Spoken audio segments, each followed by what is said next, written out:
আজকে প্ল্যান করেছিলাম অনেক কাজ করব, মানে মোটামুটি গুছিয়ে নিব। তো প্ল্যান মোতাবেক কিছুটা করতে পেরেছি আর কিছুটা করতে পারিনি। তো কি কি করতে পেরেছি সেটাই আজকে তোমাদের সাথে শেয়ার করব। আর সেই সাথে থাকছে তোমাদের জন্য খুবই মজাদার একটা শুটকির রেসিপি। যাই হোক, হ্যালো এভরিওয়ান, আসসালামু আলাইকুম। তোমরা কেমন আছো? আমি আলহামদুলিল্লাহ ভালো আছি। নতুন একটা ব্লগে তোমাদেরকে ওয়েলকাম করছি। আমি আসলে এই যে ছোটোখাটো একটা ব্লগ ছাড়া তেমন একটা ভিডিও শেয়ার করতে পারি না। আর আগে তো মোটামুটি মনে করো সব সময় টুকটাক মোমেন্টসগুলো তোমাদের সাথে শেয়ার করি, আর স্পেশালি কিছু ডেকোরও তোমাদের সাথে শেয়ার করি। তো এখানে আসার পরে আমার মোটামুটি সারাক্ষণই মাথায় ঘুরতে থাকে যে কোন দিক দিয়ে কী ডেকোর করব, কিন্তু মাথায় ঘুরলেও আসলে কাজে দিচ্ছে না। তো দেখা যাক কি কি করতে পারি। তো আজকে চলো তোমাদের সাথে সুন্দর একটা রেসিপি শেয়ার করি। বাসা টুকটাক কাজ করে তারপর হচ্ছে একটু রান্না করতে চলে আসলাম। আর এটা আমি গতকালই ফিক্স করে রেখেছিলাম যে আজকে এই তরকারিটা রান্না করব। তো সেই জন্যই আমি আজকে আব্বুকে দিয়ে একটু লাউ শাক আনিয়েছিলাম। আর এটা কিন্তু আমাদের গাছের লাউ শাক, আব্বুই লাগিয়েছিল। তো সেখান থেকে জাস্ট দুটো ডগা আমি আনিয়েছিলাম। সেই সাথে আমি রেডি করছি একটু বতি শিম আর আলু। আর এটা দিয়ে আমি একটা শুটকির তরকারি রান্না করব, আর সেটাও তোমাদের সাথে শেয়ার করব।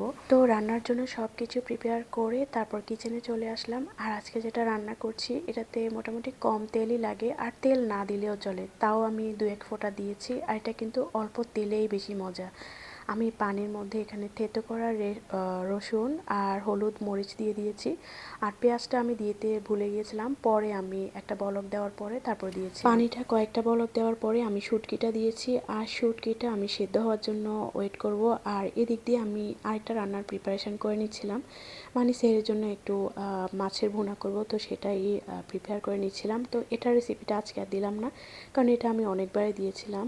আর এদিক দিয়ে দেখো পানিটা প্রায় ফুটে, মানে কয়েকটা বলক দিয়েছে। আর শুটকিটাও একদম সেদ্ধ হয়ে গেছে। তো কাটা যে সবজিগুলো সেগুলো দিয়েছি, আমি একটার পর একটা দিচ্ছি, কারণ এই যে শিমগুলো অনেক বতি, এটা হতেও অনেকটা সময় লাগে।